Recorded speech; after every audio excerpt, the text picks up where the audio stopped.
1, 2, 3. Yes, it's the Late Late Breakfast Show with your host, Bernie J. Mitchell. Are you in? Woo! Are you in?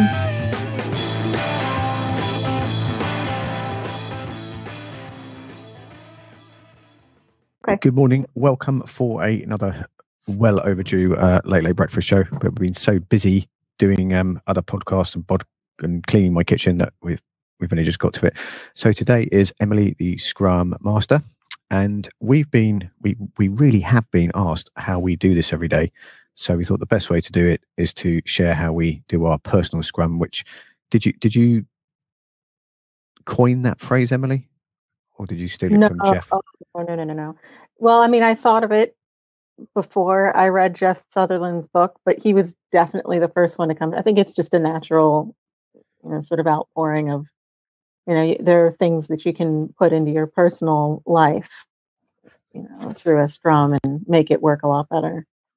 So for the 90% of the people listening that don't know what Scrum is, can you give a quick overview of that? Yeah, sure. Scrum is synchronized forward movement to help your productivity. There are rules according to the Jeff Sutherland type of Scrum. We don't follow them because they work best in a corporate standardized setting, and we work virtual distributed teams, which are more. Hello. I just lost you. Too lazy to edit this, and I want to post it right away. We're going to come completely transparent, which I think is one of the key elements of this Scrum methodology, isn't it? That the call dropped out, and then Emily's back, so she's got to think where she was. And my suggestion is just to say Jeff Sutherland and start talking, and it will. It was about about where the terminology of personal Scrum, and you were explaining what Scrum is. Oh, okay. Well, Jeff Sutherland talks about it in his book, doing twice the work in half the time, not to be confused with doing half the work and twice the time, which is what most of us do. Yep. But that's why the personal Scrum sort of comes right out of that. He does mention it in his book, but most of the time Scrums work best when people are trying to synchronize in the same room, face to face. And of course, that's not what we're doing. I think you and I have only done that once when we've actually been face to face in our many years of friendship and business partnership. So I'm in San Francisco. That was a fun trip.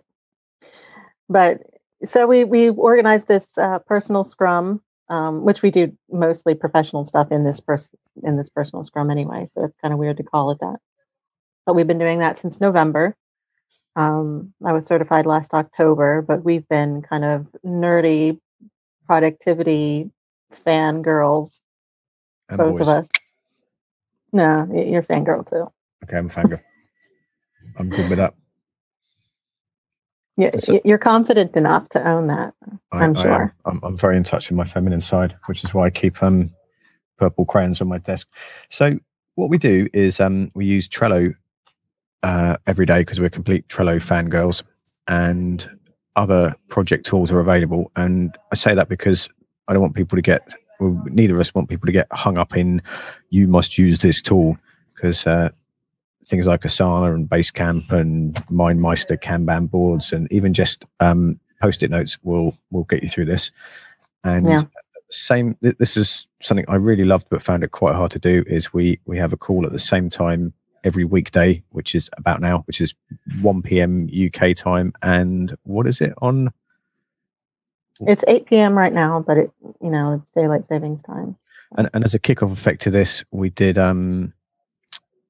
I started using this in WeShare with a couple of projects there, and it's just having that structure around, particularly when you work on your own or work in a kind of virtual team, having that little bit of structure every day to say where you are and what you're doing really, really helps. And 5 months into it, I'm gobsmacked at how much it has helped, because I really do. When you read all these, I changed my life, I lost weight, I learned to fly, and I'm in that type of space at the moment, and it doesn't seem like going soon. And one of the biggest rewards is not having to think about stuff over the weekend. That's because that's a big one. And making a point of not working at certain hours. There's a temptation when you are an independent worker, when you just do the work that's in front of you, rather than being told what to do, to work all the time and not have the appropriate lines between work and family, which are often very difficult to navigate, especially when you work from home like I do. Mm-hmm. So one element is, some kind of board or app to track it on, or one sort of existence system. Then is the daily call, which is 15 minutes. And how do we do? I know how we do the daily call, obviously, but how do you suggest people do the daily call? Pick a time. The really important thing is just that you're committed to having the call once per day. We usually have our call about now, but sometimes other things happen. We need to make it an hour earlier, or we need to make it 5 hours later, so long as we have it that day. And very rarely we've skipped it, just because we have different commitments. But the important thing is that we always come back to it the next day. It's sort of like the same commitment that you make to, you mentioned earlier, changing your diet or something like that. Mm-hmm. If you fall off the wagon, you just climb right back up again immediately afterwards. You don't just leave the road entirely.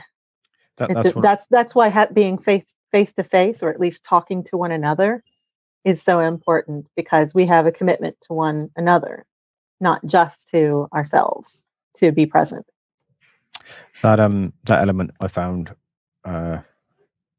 really beneficial, for want of a more exciting word, is if something didn't work on Monday, it still wasn't working for me on Friday. So, and as we've gone through this process, I'm back on the wagon by Tuesday or Wednesday, which sounds way more dramatic than it really is. But the living inside your head stuff that happens when you work on your own, it helped to counteract that. The other element is on Fridays. Explain the review and retrospective.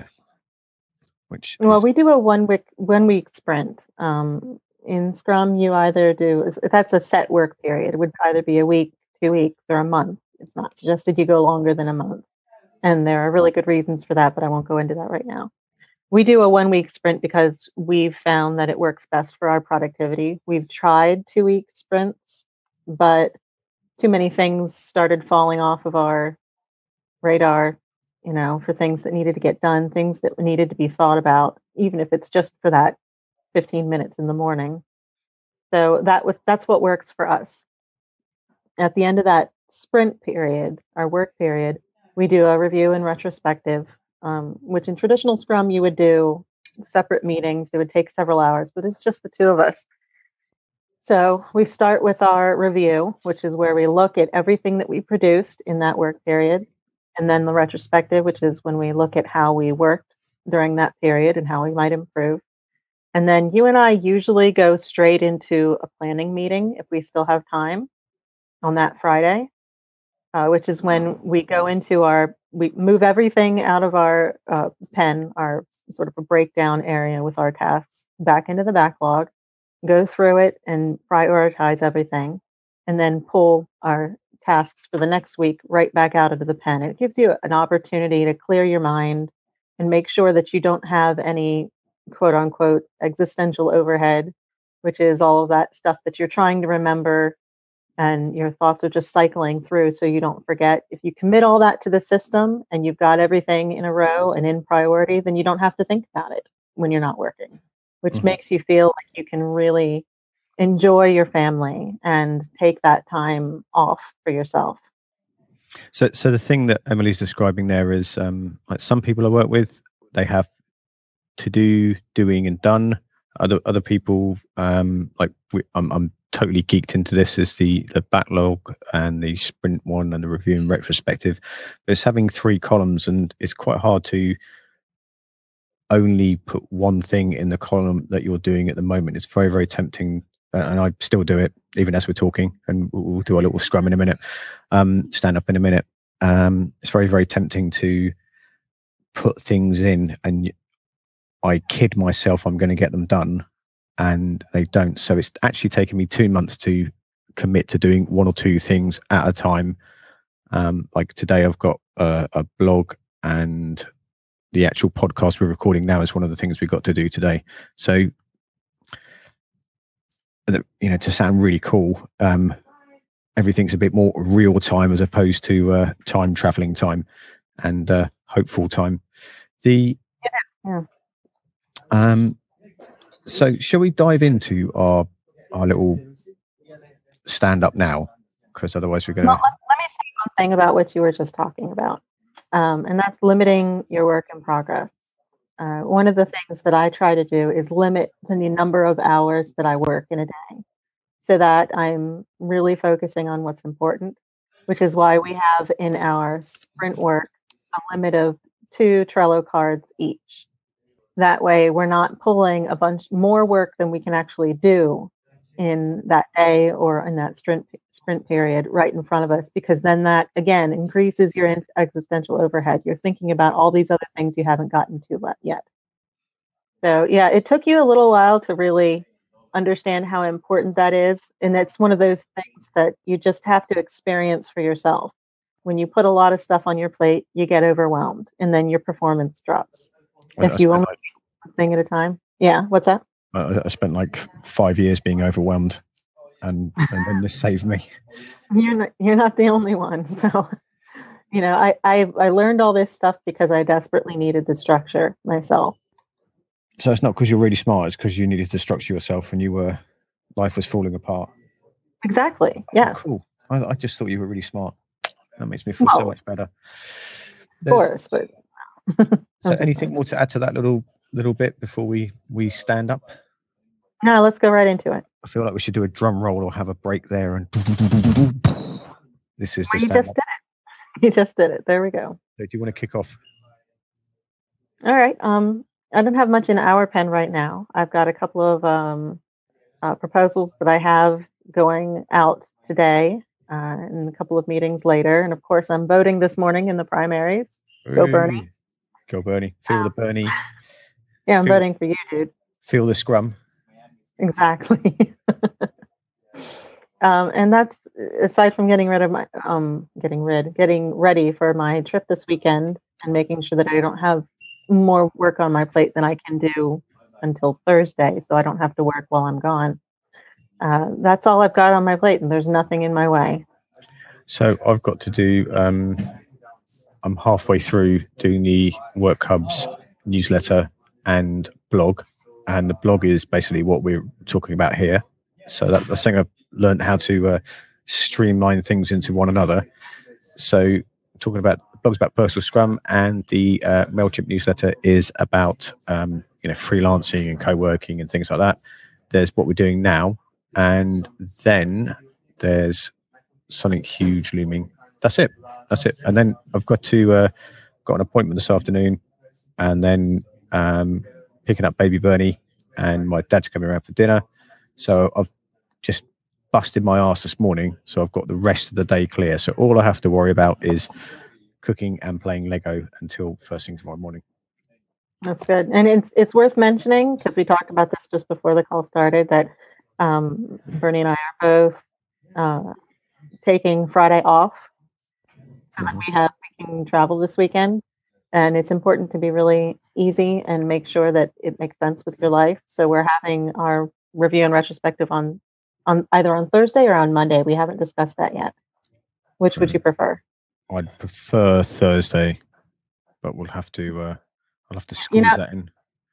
2 months ago, we would have automatically picked Monday, but now I think we've seen that it's better to do it beforehand. That way we don't have to think about it or try to remember on Monday what the hell we were doing last week. And even though I might not do anything on it, but you keep using the word existential, and I have a severe lack of existentialism over the weekend, because I've done this before, but it was really easy just to not have my phone on all weekend. And it's definitely not because I'm getting important calls and the president needs to speak to me. It's just that I cannot resist checking stuff.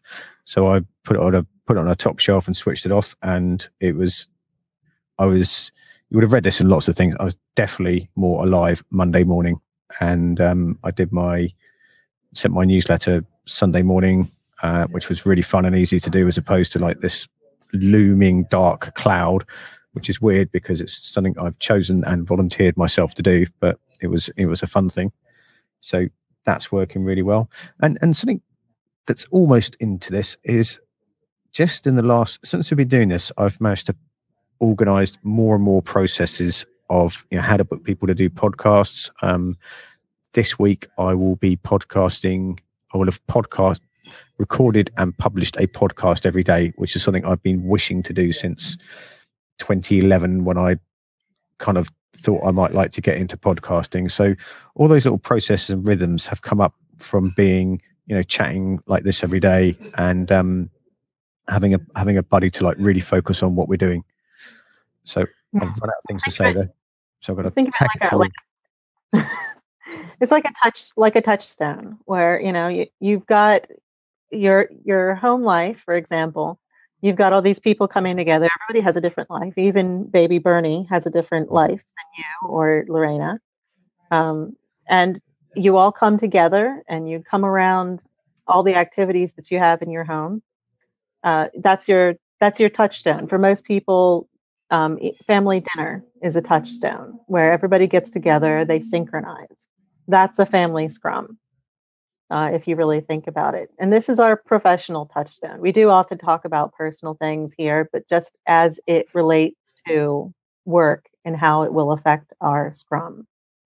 So just if you start one of these, you just have to remember that you're dealing with human beings. That you have to roll with the punches, make the best use of it, of the energy as you can. I nearly broke into a Young MC song there. For all those people that were alive in the 80s. So we're coming to our end of our time here. We're going to post this on berniejmitchell.com/podcast or audios, whatever it's done now. And there'll be some show notes, which I will stick up probably tomorrow. And we'll post this to YouTube right away. We'll be doing this again because we've sort of built it into a habit. So we're always open to questions. And where are you on? I know where you are. I always feel dumb asking. Where were you on social media, Emily? Because I don't know. Where can we find you online? Well, I think the best place is I have a Tumblr blog, and I also have Twitter. Both are one is EG Breeder, EGBREDER. There's no E in the there's only one E in the middle. It's German. Say that a bit faster. And no. Okay. And I am Bernie J. Mitchell, and you can find me under Bernie J. Mitchell on Twitter. Twitter's the best place, and then you can leave a message in the contact form on our blog. And Emily's written many informative, and Neil's as well, things about how to use Trello and Slack, how to use Trello and Sunrise Calendar, how to use Trello and Scrum, and it's something we're writing lots more about. So thank you very much, everyone, for tuning in. And if you're listening to on the podcast, leave a review in iTunes as always. Thanks very much. Have a great day and be excellent to each other. Please go to berniejmitchell.com/podcast. Bernie would love your feedback and input.